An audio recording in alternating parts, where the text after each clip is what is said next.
Welcome back, ladies and gentlemen. Thank you very much, Anu. My name is Will Hall, better known on the internet as the Will Hall EXP, and I'm joined by the one and only Skura, better known as Islands in Front.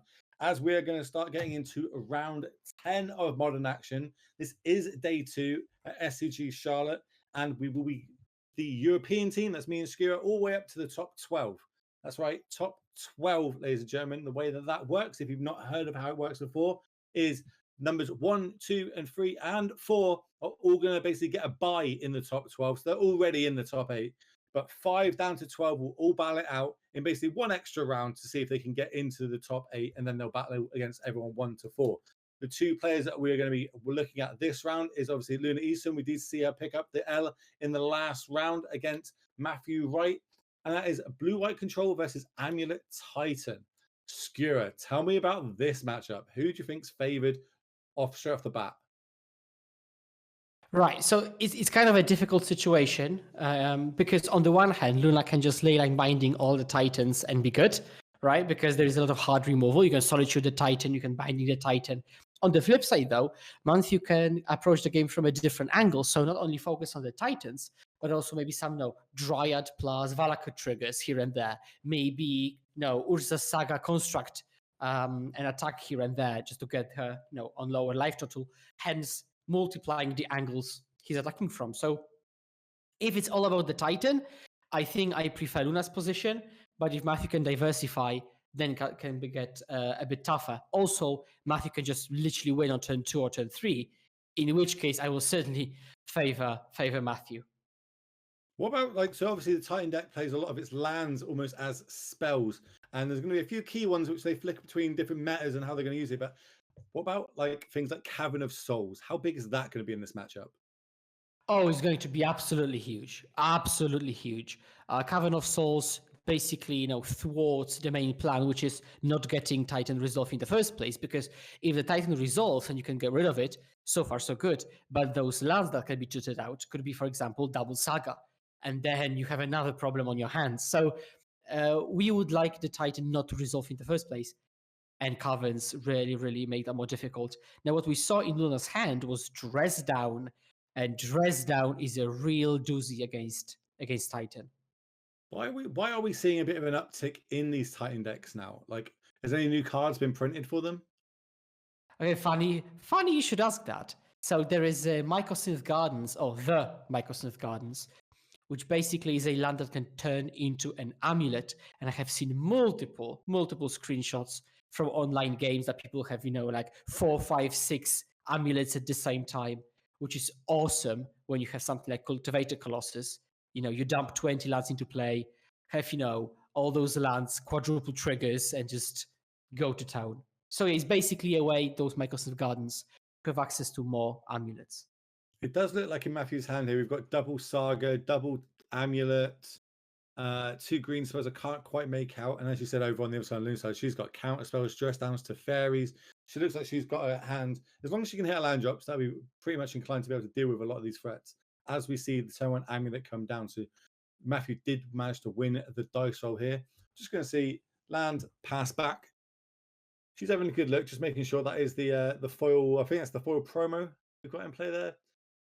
Is this the which art is that of Explore? That's the Explore, yep. Right? The alternate art Explore. Yeah.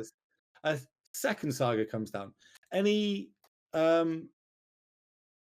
we going to dedicate any of our time to just making constructs here, which we normally see versus Saga, or we just floating mana and just basically trying to go off next turn? Right. So the issue is, unfortunately, you would be walking straight into a counter spell. So the question is, how many Caverns are in Matthew's deck? Because it could be as few as 0 and as many as 4. So if there are, for example, 0, you have to play through the counter spells anyway. So you might as well jam, and it doesn't get better for you. But if there are Caverns, you might try to play towards drawing them. Now, the issue with the Saga plan, which is normally excellent against Blue-White Control, is that Luna has got main deck Dress Down, which is towards the whole plan. Mm-hmm. I suppose we could go, they might have a exploration map in the deck that they could find of a Saga, use that mana, float, go find themselves a Cavern that way, which is one of the tools of this deck, right? It is a toolbox deck, basically, for lands. Right, so you could do it this way. You could also cycle Tolaria West, which finds you Cavern of Souls as well. So there are two ways you could do it. But the Titan is one of those decks that you don't play, 20 lands. You don't even play 25. You don't even play 30. It's usually, it's literally like upwards of 30 lands in the deck, like 32, 33. Not sure the exact number. So it's one of those decks that over half the deck is lands. It does look like we are making a construct deck. Only just currently a 2/2. Will be a 3/3 as one of these artifacts it spells. And realistically, let's be honest, the deck is named after it. We are going to get ourselves a second amulet here, making the construct a 3/3, and we still have a land drop to make for the turn, which is a Cavern of Souls in hand by the looks of it. Bam, Yep. Cavern. Now, this doesn't have to name Giant, because this could name, for example, Dryad to force through Dryad of Elysian Growth, because you might not really want to put all your eggs into this Titania's basket. So it really depends. Now, this is a backbreaker.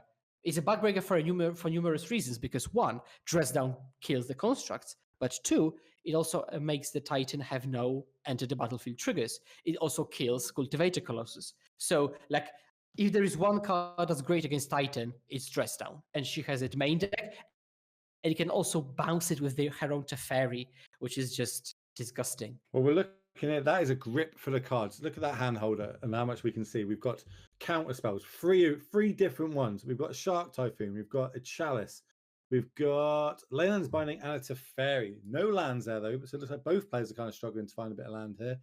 But these counter spells, it depends on what name we did. We'll see if we can get confirmation what was named. It looks like Cavern was named Giant. So now this trigger goes on the stack, and we're going to float one. Yep, we're floating one mana here. So if there is Expedition Map, I think it will get found. But if there isn't any, it will be just a third amulet. Okay, so there is a map. Now, if he hands the deck back to get cut, I'm going to say we're not going to crack it this turn. But there's a lot of shuffling going on, so I imagine we are handing it back. So we've got something to do with our mana this turn. So because this expedition map, ignore what I just said. Ignore it. Yeah. This could find a Bouseland, and Bouseland will generate a ton of mana. And actually, a Titan through Cavern here would be okay. Now it will be Leyline bound, but what you can do sometimes is have some like tricks. You can find like Bouseland, Tolaria West, so Semi-Growth Chamber, Tolaria West, add a bunch of mana, return Tolaria West to hand, find a pact for another Titan. And so sometimes it could be really, really deadly. But now Leyline binding on Amulet to make all of the things I've just said impossible. So I've got a question here. I've got a couple of Archmage Charms in hand. They're not really doing much in the face of this Cavern besides drawing me 2 cards. Couldn't I have just stolen one of these amulets and left the binding for potentially a Dryad coming down or a Titan? Because that's probably one of my answers to these threats that are now what I've got to start worrying about. So that is a fair point, but I think she actually does want to use it as a draw too, because she's missing her land drops. So, but I think she could have hedged and like used one charm and then potentially decide whether she wants to take the other amulet with charm again or use Leyline binding. We'll see, as we're going to see a lot of like drawing cards here rampant. We've got the lands in hand now. That does look like a Titan. We've played 1 land for turn, I believe. Did get our triggers from it. This will be the second one, so that is naming. That's another Cavern, so we know there's these 2 in the deck. I'm guessing that one's going to be on Giant. Yeah, he might. Yeah, I have to say that both players, and that's something I really personally like. They've been playing so elegantly, like the shuffling in hand, the placing cards on the battlefield. I really, really like the elegance with which they play. Well, Luna's doing the classic thing of just draw the boss cards off the top. Might not be the land she's after, but a Solitude here can help. She could potentially use a charm, steal maybe the other amulets on the battlefield, hit that move to her side, hold up a Solitude. Like she's got a lot of answers here. She's going to charm draw 2 because she wants to hit her land drops, as she does hit at least 1. It does hit 2. Is she giving away any information here? Nope, she's just playing it all out. Get rid of this. So the info she's given out is that she doesn't have more lands, but I'm not sure if that's relevant. Like Matthew just knows, okay, Luna has got all gas, But he has to play through the gas anyway, so. Okay, Math, can we play a Titan this turn? So the 3 gonna read mana, that. semi-grow. There's a Summoners pact. and a Dryad in hand. Oh, Summoner's Pact can just flip it all around. But there is a Dryad, there is Titan, so I'm not sure that this pact accomplishes anything right now.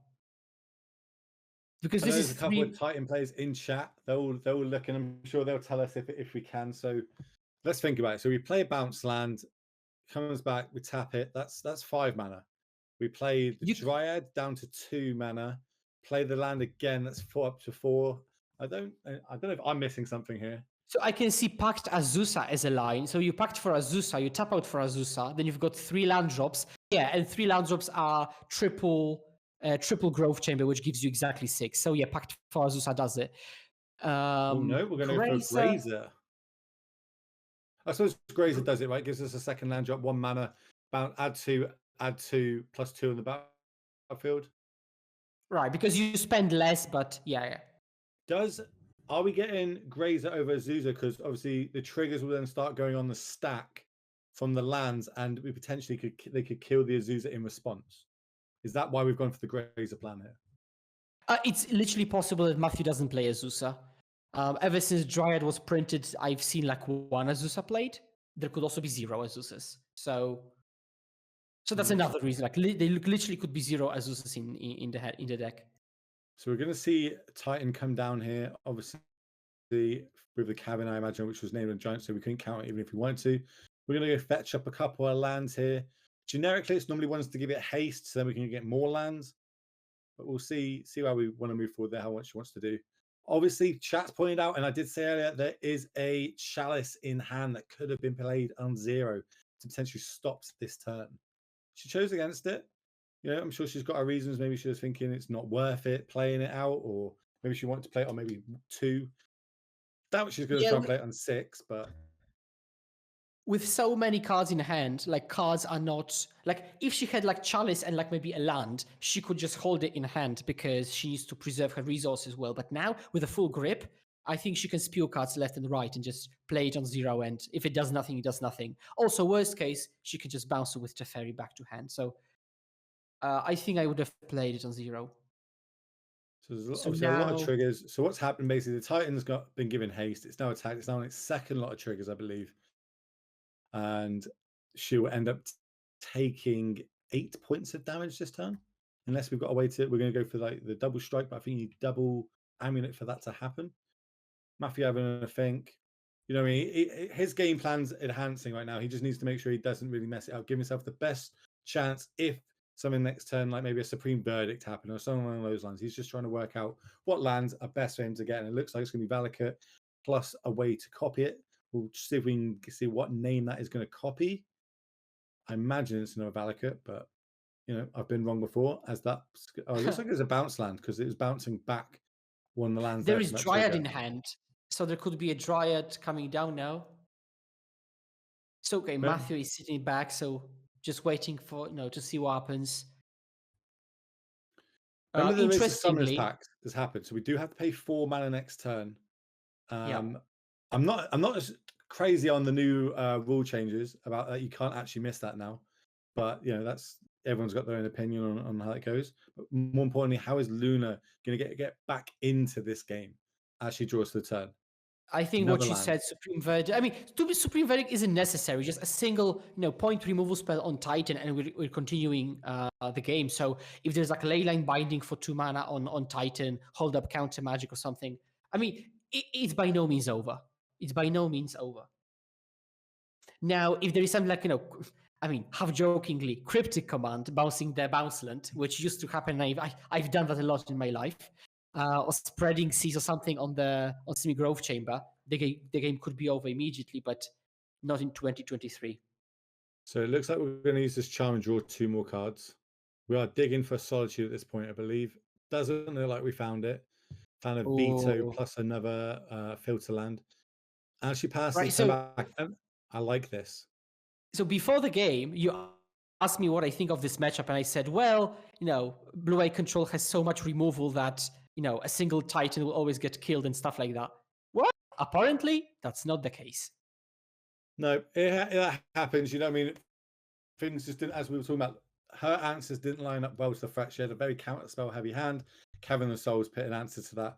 We know Matthew plays at least 2 of them, but now the players are going to go reach to the sideboards and start shuffling up. What sort of cards do you think we've got? We spoke about dress downs. We've got them in the main. We know she's got a couple on the board because we saw on stream last round. So let's focus more on the Titan side. How can Titan try and show up this matchup? What sort of cards do they generically have in their sideboard? Because this is an open deck list. We don't exactly know. We can't give that information out. So we are just spitballing here, probably, looking at an online website to see what sort of decks are being played. Anything, do you think would change the tide here? So sometimes they play lands in the sideboard, something like more like Bojuka Bog or maybe Boseiju, and there could be, for example, more Caverns of Souls in the sideboard, so that could come in. Also, sometimes there are additional threats, something like Endurance, Tireless Tracker, stuff like that. So I think if there is one like Tireless Tracker, I would absolutely side it in.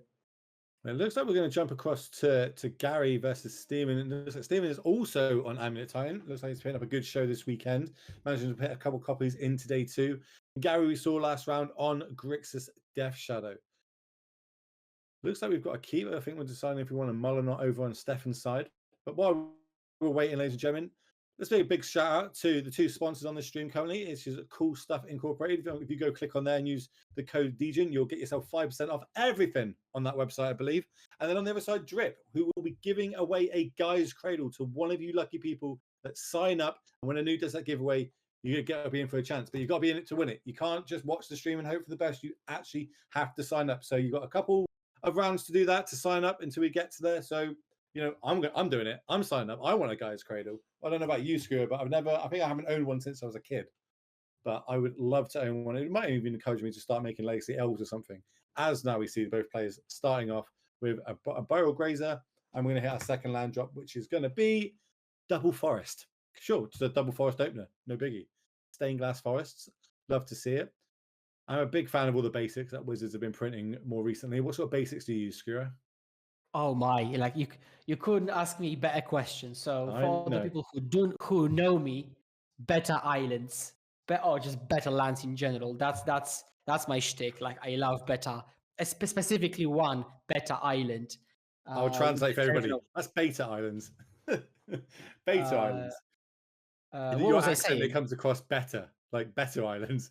It's all good. Oh no, yeah, exactly. This kind of like purplish, orangish hue. Oh, I love that land. So yeah,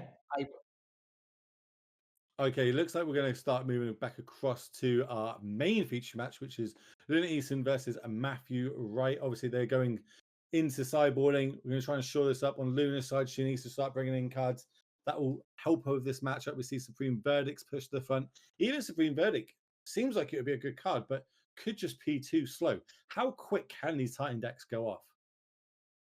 So technically, it's possible to go on turn 2. Which, oh my god, Spreading Seas. Wow, okay. I haven't seen that in like half a decade in control decks. But yeah, it could go off as soon as turn 2, which is unlikely, admittedly, but is possible with like multiple amulets and bounce land. It is possible. But usually I would say turn 3, turn 4 is more realistic, especially if Matthew wants to go off with Cavern backup, then it has to be like turn 3, turn 4.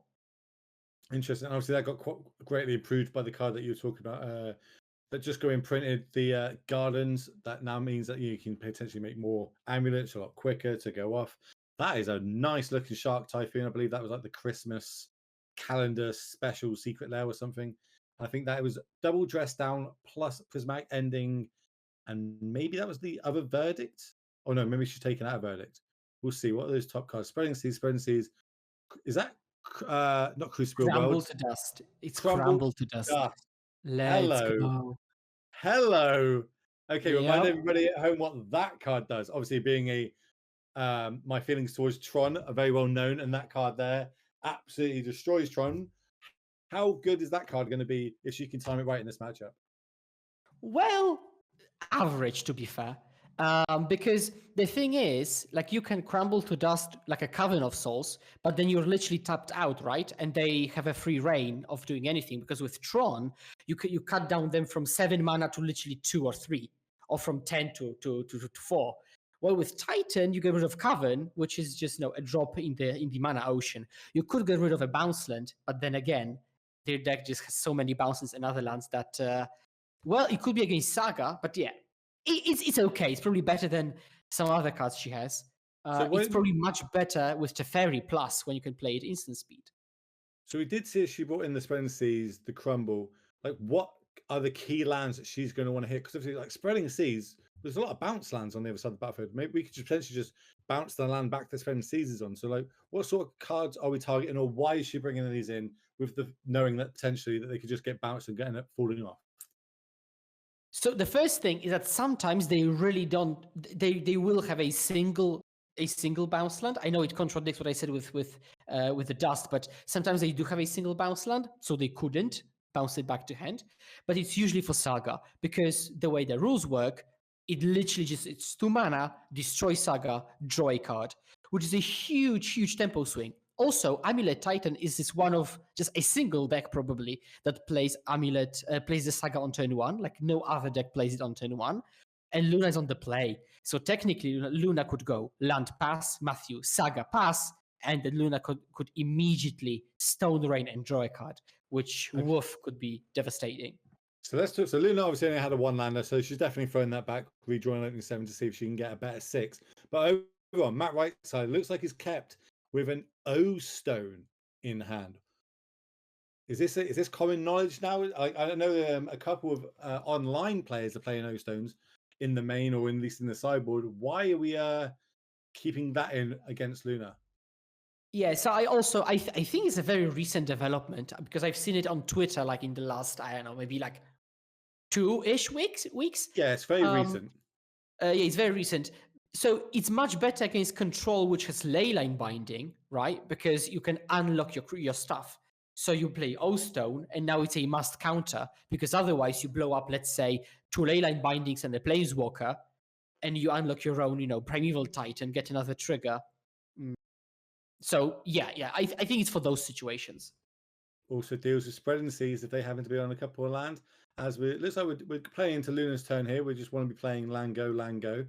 But she doesn't want to see on the other side of the battlefield is a Cavern that comes down. We'll get confirmation of what that is naming. As she just plays a third land and passes the turn back. That's a bounce land off the top. For Matthew, he's going to play the Oasis Saga. It's going to come in with its 1 counter, 3 mana. I'm going to go out and say that it's on Dryad. Yeah. I would say the same thing, yeah.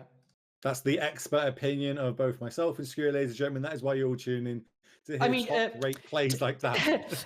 Technically, it would have to be on Nymph, because I think Dryad doesn't have the type Dryad; it has Nymph.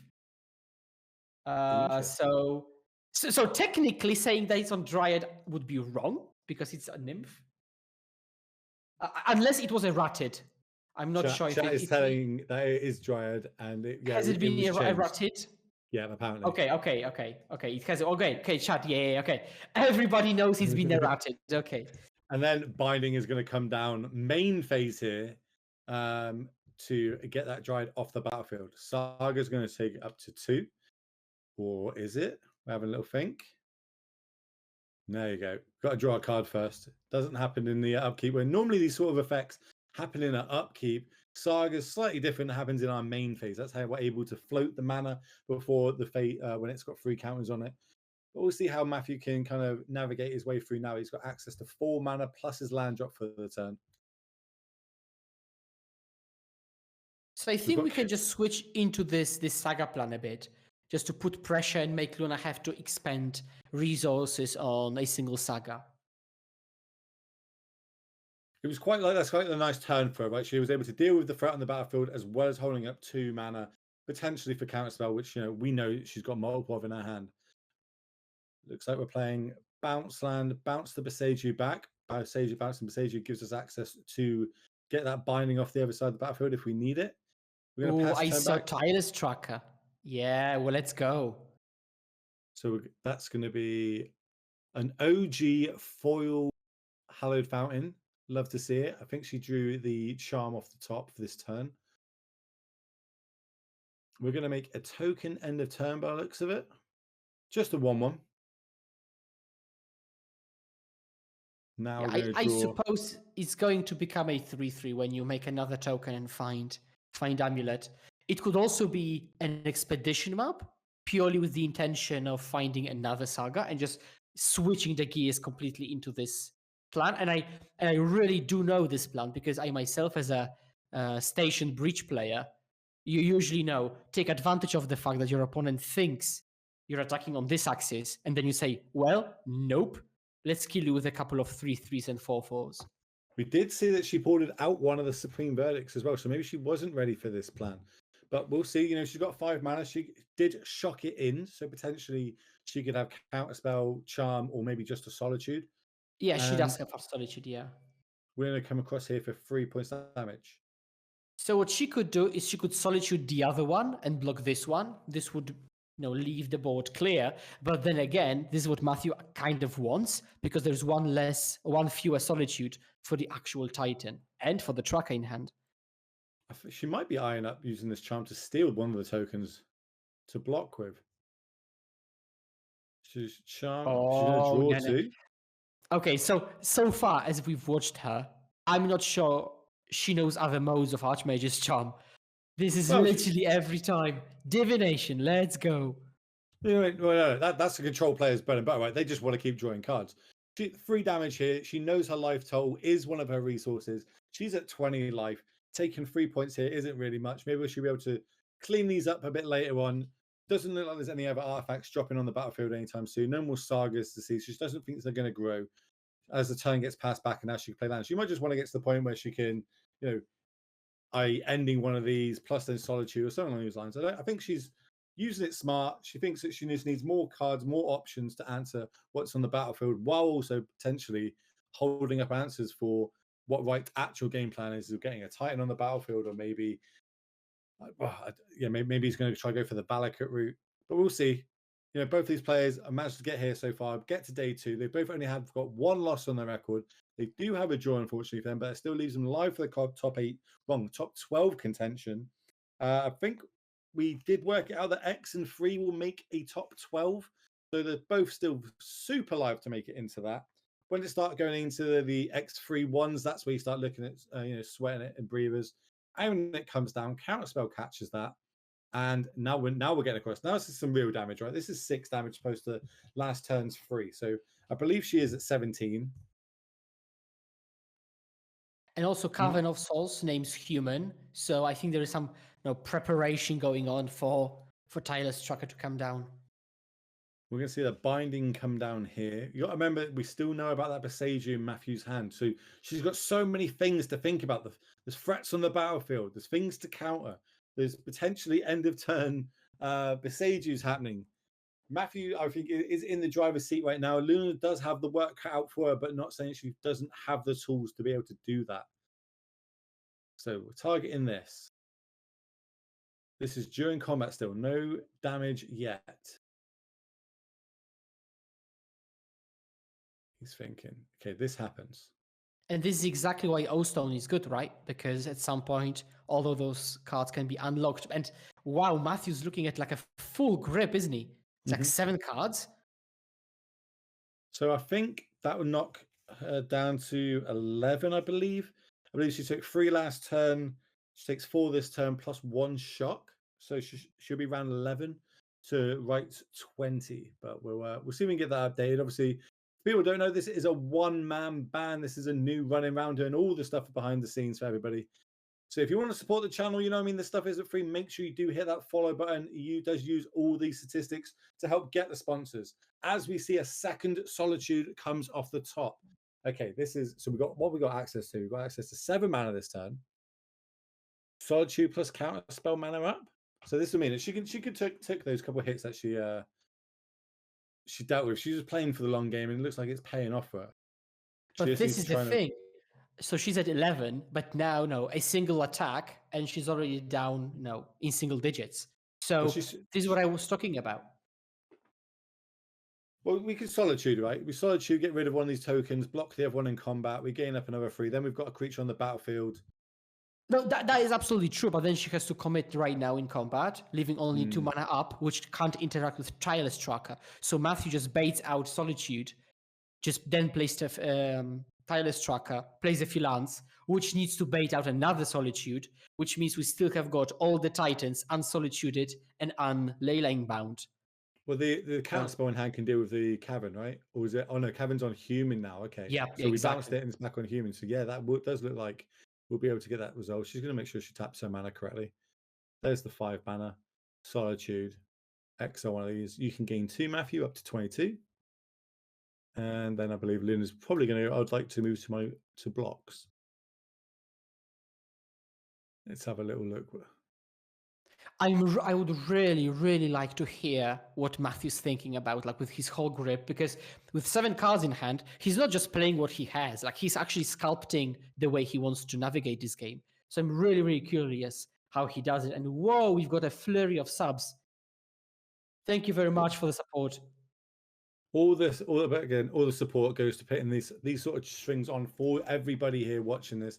Anu worked so hard putting these on, ladies and gentlemen. This kit isn't free. Traveling's not free.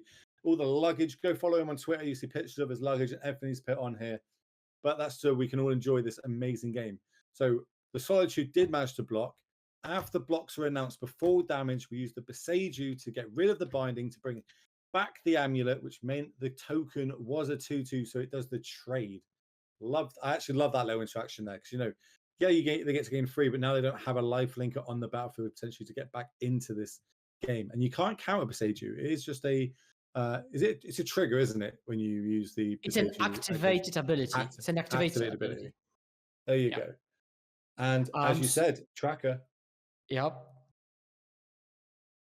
Now, how good's tracker in this matchup? Talk to us about that.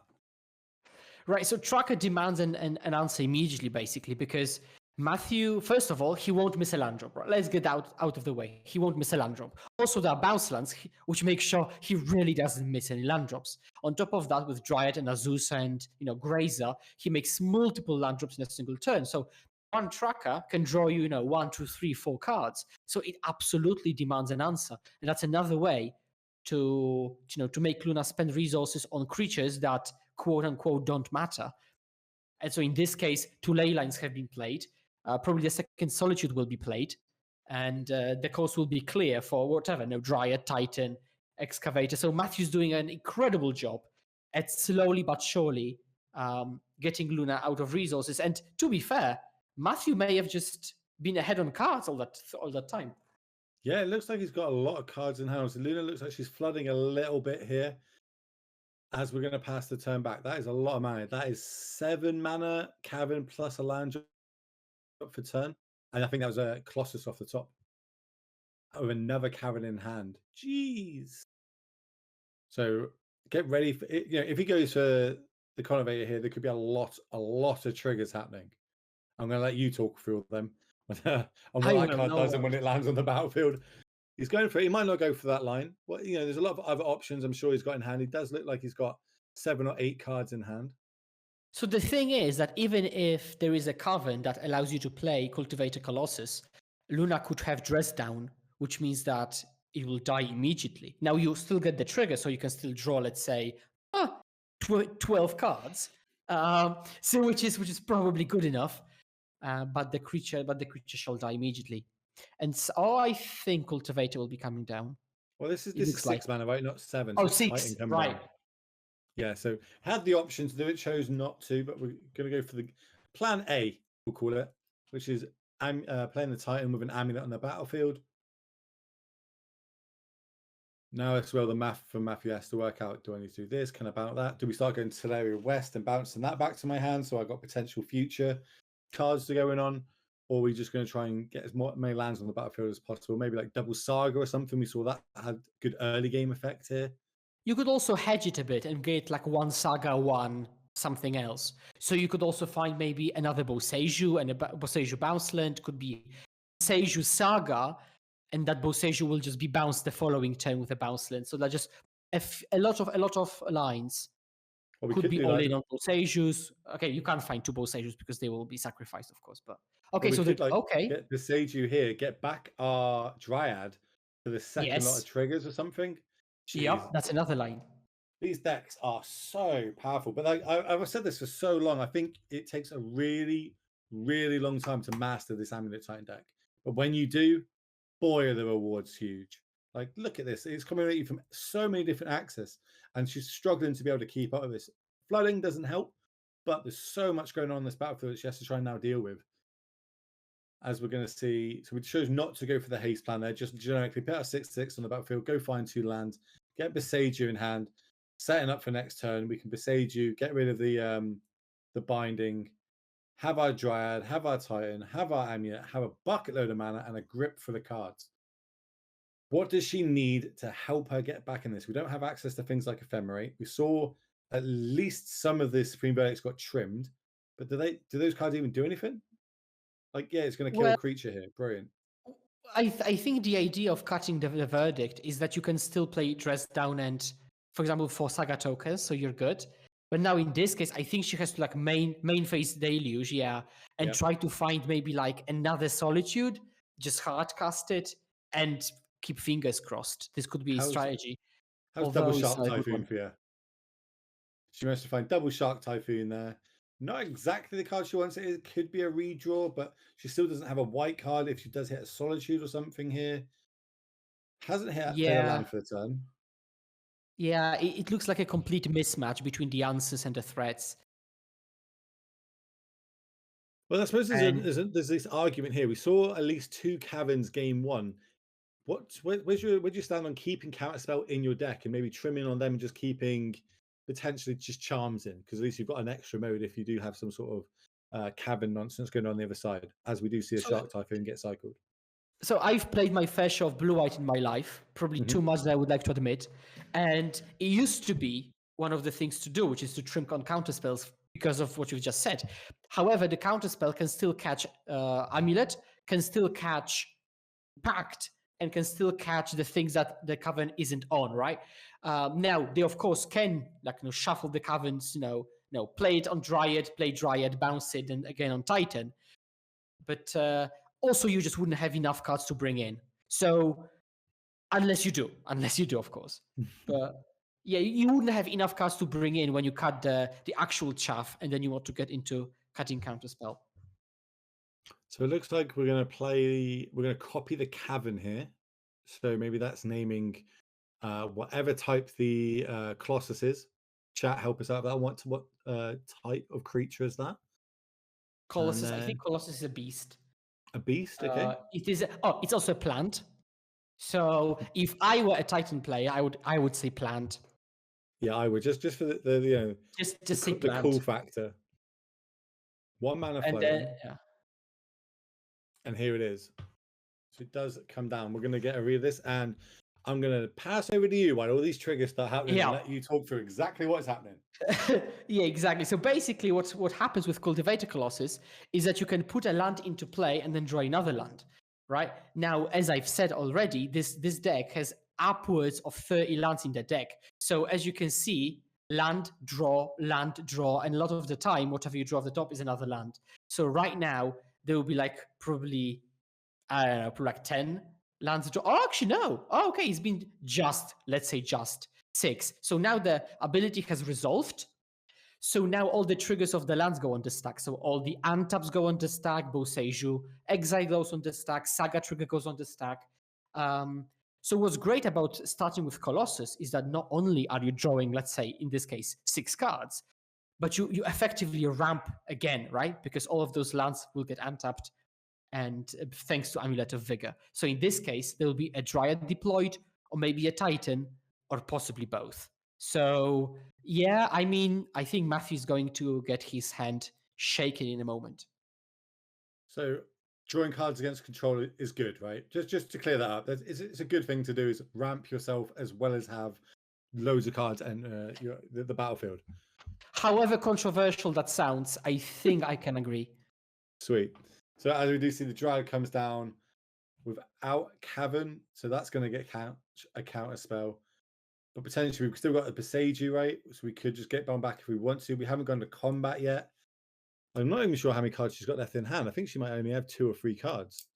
So the chances Go on. Yeah, she has Typhoon land and counterspell, so but yeah, it's nowhere near winning. Like if she, hypothetically, if she could play Farewell or some kind of Wrath of God, it doesn't really matter because Matthew still has got a bajillion of cards in hand. Oh I my think it's god, going to that be will game save either you. way now. Yeah, I Oh think the my Besage. So we're waiting before the Titan trigger. Oh, that's smart. resolves. That's really smart. So basically what happened is that first of all, he wanted to make sure that the trigger goes on the stack because Luna could technically, for example, leyline binding the Titan. So he goes, attacks. She says yes. So with the trigger on the stack, when he knows the trigger will resolve, then he opts to get the Dryad and kill with Valakut. Excellent timing. Excellent. Absolutely That was masterful. That was play. masterful. And I say, like, you know, it rewards you. It's very just modern in general will reward you for being an expert at your deck. You know what I mean? There's so many decks, there's so high variety of them and cards that have been printed that can be played.